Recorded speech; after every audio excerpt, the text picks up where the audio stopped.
Dans une ville, vivaient deux jeunes femmes, Oyomo et Likazi.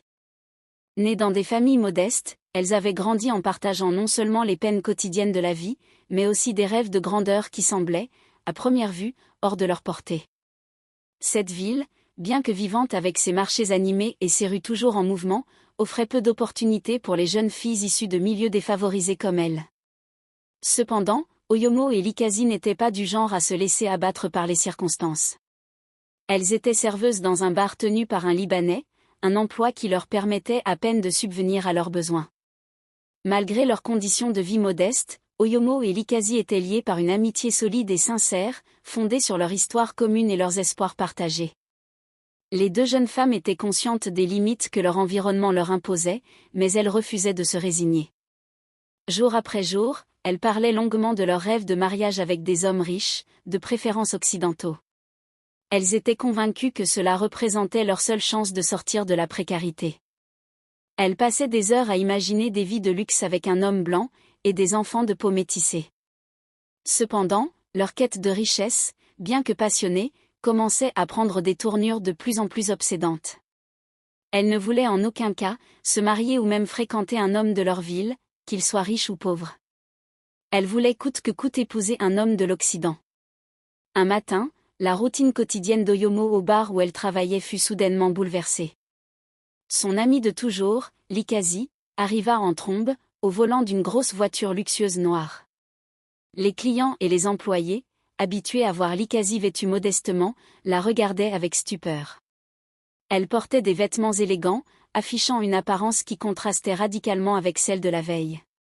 Mais ce qui marqua le plus Oyomo fut l'expression de Likazi. Malgré ses nouvelles possessions, son visage était empreint de tristesse et de fatigue, comme si la richesse soudaine qu'elle avait acquise lui pesait.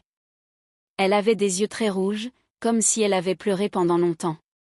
Sans un mot, Likazi se dirigea directement vers le bureau du directeur du bar, et, contre toute attente, elle annonça sa démission. Ce geste, rapide et inattendu, laissa Oyomo dans un état de confusion totale. Comment son amie, avec qui elle partageait tout, avait-elle pu devenir riche du jour au lendemain sans rien lui dire? Et pourquoi semblait-elle si accablée alors qu'elle venait d'atteindre ce qu'elles avaient toujours rêvé ensemble? Pourquoi Likazi lui avait tout caché? Likazi sans un mot, à sa meilleure amie, quitta le bar-restaurant, en remontant dans sa voiture, comme si elle ne connaissait plus Oyomo. Oyomo tenta de comprendre ce qui s'était passé. Elle essaya de parler à son amie, de lui poser des questions sur cette fortune soudaine, mais se heurta à un mur de silence. Likazi évitait ses appels, ne répondait pas aux messages, et semblait avoir disparu sans laisser de traces. Oyomo, de plus en plus intriguée et inquiète, se lança à sa recherche, allant même jusqu'à se rendre chez elle. À sa grande surprise, elle apprit que Likazi avait déménagé depuis 3 jours sans prévenir. Oyomo passa toute la journée et la nuit à appeler son amie en vain. Le portable sonnait, sans que personne ne décroche. Elle se posait 1001 questions. Mais Oyomo était déterminée à comprendre ce qui se passait, elle voulait aussi avoir les mêmes biens matériels que son amie Likazi. Après des jours d'incertitude et d'angoisse, Oyomo réussit enfin à entrer en contact avec Likazi. Elles convinrent de se retrouver dans un restaurant chic de la ville, un lieu qui, auparavant, aurait été bien au-dessus de leurs moyens. Lorsque Likazi entra dans le restaurant, Oyomo fut frappée par son apparence. Elle était vêtue de vêtements luxueux et portait des bijoux éclatants, mais son visage trahissait une profonde fatigue. Dès qu'elles furent assises, Oyomo, incapable de contenir sa curiosité, bombarda Likazi de questions. Elle voulait savoir comment son amie avait pu se transformer si rapidement, surtout, pourquoi elle semblait si triste malgré sa richesse apparente. Likazi, après un moment de silence lourd, finit par lui expliquer qu'elle s'était mariée à un homme blanc, un homme très riche mais aussi extrêmement jaloux. Cet homme lui confisquait son téléphone et l'isolait de ses anciennes relations, la coupant presque entièrement du monde qu'elle connaissait. Malgré ses réponses, Likazi restait évasive, laissant plus de questions que de réponses. Oyomo, toujours plus insistante, ne comprenait pas comment Likazi avait pu rencontrer cet homme sans lui en parler, elle qui partageait tout. Likazi expliqua que tout s'était passé très vite et que son mari lui interdisait de parler de leur relation à qui que ce soit. Mais face à l'insistance d'Oyomo, Likazi céda finalement à la pression. Avec une grande réticence, elle accepta de montrer à Oyomo comment elle aussi pourrait rencontrer un homme blanc riche. Un rendez-vous fut fixé pour le lendemain, dans un endroit mystérieux de la ville. Mais derrière les paroles de Likazi se cachait une tristesse profonde et une peur visible. Oyomo, aveuglée par son désir de richesse, ne remarqua pas les signaux d'alarme. Elle voyait seulement une opportunité de réaliser enfin ses rêves, sans se douter des terribles conséquences qui allaient suivre. Elle n'a même pas cherché à savoir pourquoi son ami avait l'air si triste et fatigué. Le lendemain, Oyomo se rendit au lieu de rendez-vous avec une excitation palpable. Elle était prête à suivre les traces de son amie Likazi, convaincue qu'elle allait enfin accéder à la vie de luxe dont elle avait toujours rêvé. Likazi arriva au volant de sa grosse voiture noire, mais contrairement à l'excitation d'Oyomo, son visage restait sombre et préoccupé. Sans un mot, elle fit monter Oyomo dans la voiture et se dirigea vers la périphérie de la ville. Le trajet se fit avec les cris de riz de Oyomo qui ne faisaient que dire tout ce qu'elle ferait avec l'argent qu'elle aura. Likazi l'interrompait souvent pour lui demander de se calmer et de bien réfléchir, mais Oyomo était trop excitée par sa future fortune. Après avoir quitté les routes principales, elles s'enfoncèrent dans une forêt dense et obscure. Le chemin devenait de plus en plus étroit et inquiétant, et Oyomo commença à ressentir une certaine appréhension. Pourtant, son désir de richesse l'emportait sur ses craintes, et elle continua à suivre son ami sans poser de questions. Au cœur de la forêt, elles arrivèrent devant une vieille cabane en bois. Là, elles furent accueillies par un vieil homme aux cheveux blancs, dont l'apparence austère et les yeux perçants donnaient froid dans le dos. Likazi présenta Oyomo au vieil homme, qui semblait déjà tout savoir d'elle. Il demanda à Oyomo ce qu'elle souhaitait le plus au monde. Sans hésiter, elle répondit qu'elle voulait épouser un homme riche, un homme occidental qui pourrait la sortir de la pauvreté. Le vieil homme, sans émotion, acquiesça et lui donna un pagne blanc. Il expliqua à Oyomo que pour que son souhait se réalise, elle devait se rendre cette nuit même au cimetière de la ville et dormir sur une tombe précise, qu'il lui a indiquée, de minuit jusqu'à 6 heures du matin. Quoi qu'il arrive, de garder les yeux fermés pendant tout le rituel. Si elle ouvrait les yeux, le sort ne fonctionnerait pas.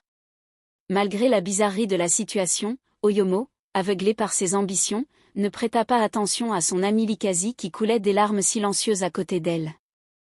Cette nuit-là, Oyomo, déterminée à obtenir ce qu'elle désirait, se rendit au cimetière, ignorant les signes sinistres qui l'entouraient et la présence inquiétante qui rôdait près de la tombe. Ce pacte, qu'elle avait fait sans en comprendre les implications, scellait son destin de manière irréversible. Après avoir passé une nuit terrifiante sur la tombe, enveloppée dans le pagne blanc, Oyomo rentra chez elle à l'aube, exténuée mais euphorique. Elle était convaincue que ses rêves allaient enfin se réaliser. Toute la journée, elle se reposa, épuisée par l'expérience éprouvante de la nuit précédente.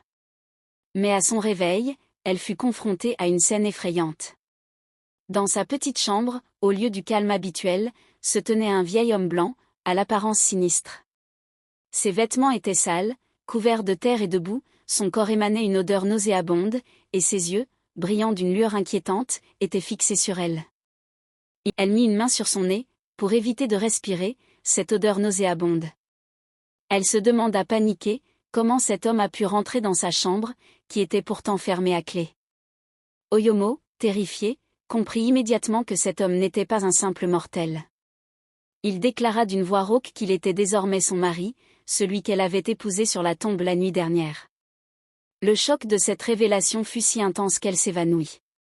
À son réveil, le vieux blanc était toujours là, avec un sourire inquiétant. Il lui tendit une carte de crédit illimitée, symbole de la richesse qu'elle avait tant convoitée. Mais avec cette richesse venait une malédiction, Oyomo était désormais liée à cet esprit, condamné à vivre avec lui pour toujours. Il lui ordonna d'aller dès le lendemain acheter tout ce dont elle avait besoin, et lui interdire d'en parler à quelqu'un. Malgré la peur qui la rongeait, Oyomo utilisa la carte de crédit pour acheter une voiture de luxe, des vêtements somptueux, et même une grande villa, un rêve devenu réalité. Mais derrière chaque achat, une ombre planait. Elle ne faisait que pleurer, car le vieux blanc lui avait dit que c'était impossible pour elle de se débarrasser de lui. Le vieux blanc la suivait partout, apparaissant et disparaissant à sa guise, toujours avec son odeur pestilentielle et son regard menaçant. Il venait la voir tous les soirs, il ne mangeait pas, et ne dormait pas. Elle avait du mal à s'endormir, car elle avait peur qu'il essaie de la toucher la nuit. Elle comprit enfin pourquoi son amie Likazi essayait de la dissuader, et pourquoi elle avait l'air triste et fatiguée. Oyomo réalisa que sa vie était détruite. Elle avait obtenu ce qu'elle désirait, mais au prix de sa liberté et de sa paix intérieure.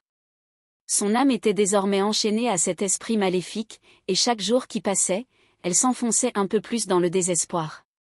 La richesse qu'elle avait tant espérée n'était plus qu'un fardeau, un rappel constant de la malédiction qu'elle avait involontairement acceptée. Le luxe et le confort qu'elle avait obtenus étaient teintés de peur et de regret, transformant son rêve en un véritable cauchemar. Elle ne pouvait profiter de rien sans que le souvenir de la nuit dans le cimetière ne vienne la hanter. La voix rauque du vieux blanc, ses apparitions soudaines, et son odeur horrible étaient des rappels constants de son pacte avec les forces occultes. Son isolement se renforça au fur et à mesure que le temps passait. Ayant peur de confier son secret à quiconque, elle se mura dans un silence oppressant. Le vieux blanc, lui avait interdit toute visite d'amis dans la maison. Ceux-ci, attirés par son apparente réussite, ne comprenaient pas pourquoi Oyomo, qui avait tout pour être heureuse, semblait si distante et abattue.